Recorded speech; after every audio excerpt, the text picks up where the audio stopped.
gentlemen, banay sa mga kapatan-unang mananayaw nga maampuon sa Purok Kulo.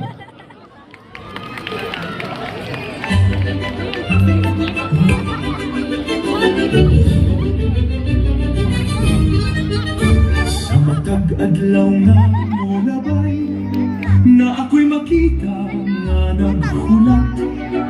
Mga mata nga puno sa pangandoy, mga kasing-kasing nga nangitag balik. Lolo, lola, kinsa man inyong gihulat. Sa pultahan kamo nagtanaw, sa dalan kamo nagpaabot. Naapabay mo abot nga tawag, naapabay mo balik nga gugma. Ang inyong mga kamot gikapoy, apan wala mo mihunong sa paglaom.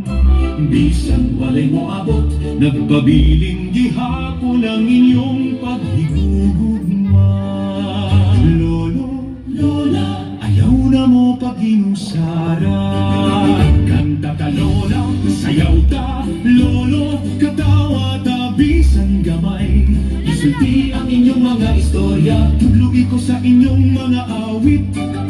Kaysa matagpahiyong ninyo, murag adlaw nga bisidla. Kung sa inyong mga kamot nakakaton ko unsa ang guma.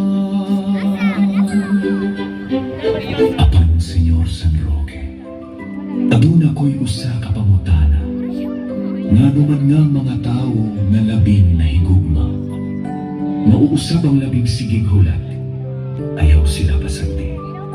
Ayaw tuguti nga ang ilang mga tuig, mawala nga walay makahinundo. Senyor San Roque, pantay sila.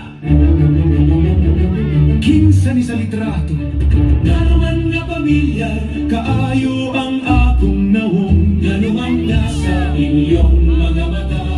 Makita na ako ang akong kagahapon.